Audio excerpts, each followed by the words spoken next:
Hello, my name is Paul Bright, and I want to tell you my story of awakening.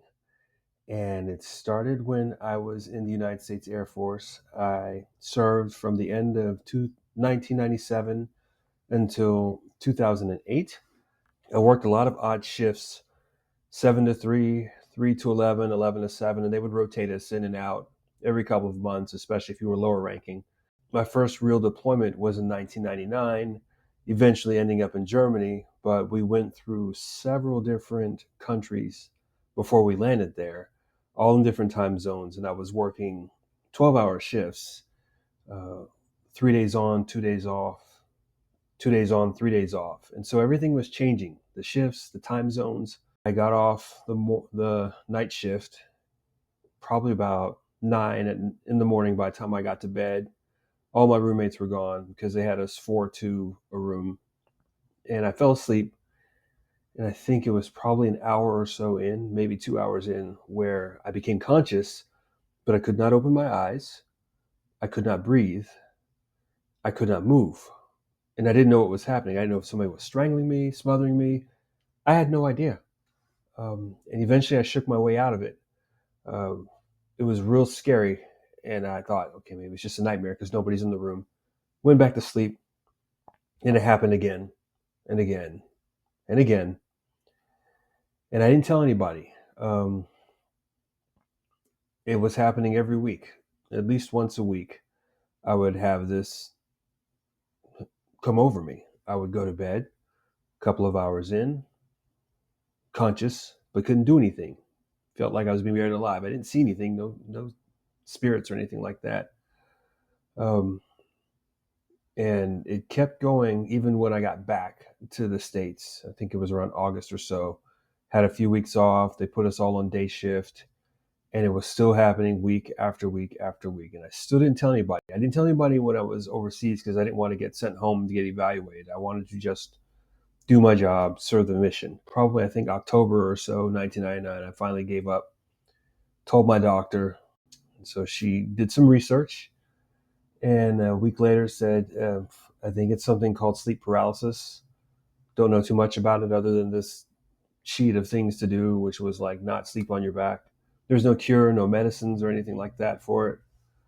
And said if you can get to day shift, maybe that'll help you. And you really don't really tell anybody in the military, especially your supervisors, when you're going to work. So it still kept happening pretty much once a week. And then September 11th happened, and it didn't get much better. We were working even more, hardly not knowing the first couple months when we'd have a real day off. Deployed a lot, and it just kept happening. But it was good to know. And then 2006, we got stationed to a base on the West Coast. And the base we were going to, we didn't have any planes ready for it yet. They were going to bring C-17s there, but we had to get the place ready for them. So we only had one shift that was 7 to 3. And our commander said, if we want to go to school, this is a good time. So I decided I was going to pursue my master's in counseling, got into a night school, and got access to lots of study material, the online library, which had a lot of peer reviewed journals. And that's when I started to try to figure out what is going on with my sleep. What is science telling me? And I learned a lot. And I looked up sleep paralysis, and I found out that it actually is something that's supposed to happen in your sleep 3 to 4 times a night, over 6 to 8 hours a night. It's just that you're not supposed to be conscious when it's happening. So since I found out that most of it is normal outside of being conscious, I wasn't as afraid of it. And so now if I had those attacks like I was having them for probably going on 7 years at this point, I wasn't as afraid of them. They're still scary, but I wasn't afraid I was going to die. I still had insomnia from dealing with it for so many years. I still had just a fear of going to sleep. I still would get maybe 3 to 4 hours of sleep a night if I was lucky, and it depended on when I fell asleep. Um, but I wasn't as afraid. And so the attacks started coming down, maybe biweekly now instead of every week.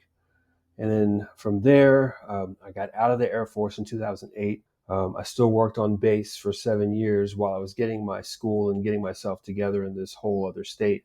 And so I just kept reading more and more and more and learning about how sleep is supposed to work, and learning that there are things that I could do to could help me, because even though there was no real cure for sleep paralysis or any medications for anything, it just started to point to like all those different deployments and different shifts just got my brain and my body out of sync. And so the hardest thing I had to do was actually go to bed at the same time every night. And it took 2 weeks for that to set in, because I just lay there for hours. But I just kept having to tell myself, this is better than sleep paralysis. You're going to eventually get to bed. And over time, I started craving that bedtime. And that started getting me to thinking, well, what do I need to do to make sure that I can function all day to the point where I'm sleepy at the same time every night?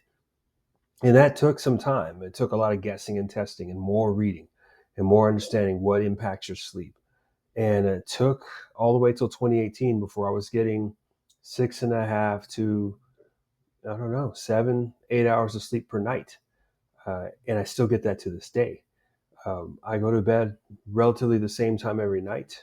I wake up with no alarm clocks in the morning. And I was happy that I finally had reached that place, you know. And even though some nights I just it didn't feel as good, I just having to tell myself, well, this is better than the 3 and 4 hours you're getting and not knowing when you're going to fall asleep. And the sleep paralysis, it still happens, but you know what? Maybe 5 or 6 times a year. And almost every time I can tell you why it happened. I can tell you what happened the day before or 2 days before that maybe interrupted my cycle of sleep, that interrupted the stages. I can almost pinpoint it to what the cause is, and then it doesn't happen again for months and months and months and months. And so I'll take that. I'll take 6/52. I will take that any day. And so once I got done with this, I was really happy, you know. And I started looking around. I was like, can you get certified in this? Are there like actual sleep coaches? Because I would really could have used one. And it turned out, you know, I said it almost as a joke, but when I started researching, I was like, oh, you can be a sleep coach. You can be a certified sleep coach. And most of them work with babies and all that, and parents. But I decided I wanted to be one for people like me that just wanted 1 or 2 more hours, and just to do it like in our own way that works for us.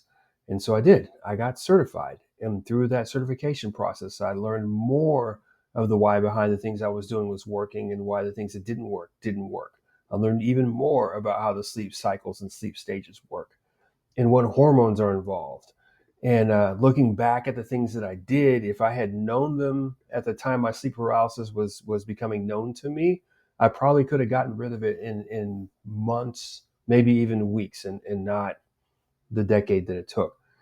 And so I look back at those things. I look back at what I learned getting certified, and you know, I keep reading and researching. I work for a university, so I can really get into more peer-reviewed articles if I want to. And I started to develop my own system because I noticed that there was a pattern of things that affect your sleep that you actually have a lot of control over or influence over. You have control over the nutrients that you need to make the sleep hormones, the sleep supporting hormones that your body needs to have. Because a lot of them actually start when you wake up. They don't start when you go to bed. You have control over what you expose your body to and circulation and improving it. You have a lot of control over what your bedroom looks like, not just when you go to bed, but throughout the night. And the hardest thing that you have control over, but can really, really build more control over, is your mind space and how you approach sleep from the time you wake up to the time you go to bed, so that you're not even thinking about it. It's not easy. It's a little bit difficult. I'm not going to lie. But once you do it, once you build things in your way that work for you, you do eventually get the sleep you deserve, which happens to be the name of my website, sleepyoudeserve.com. And so that's my awakening story, awakening from the fear of sleep paralysis, awakening from the fear of going to sleep, not being afraid of all those things and how it was going to impact my health, and just taking control over it and reaping the benefits of it.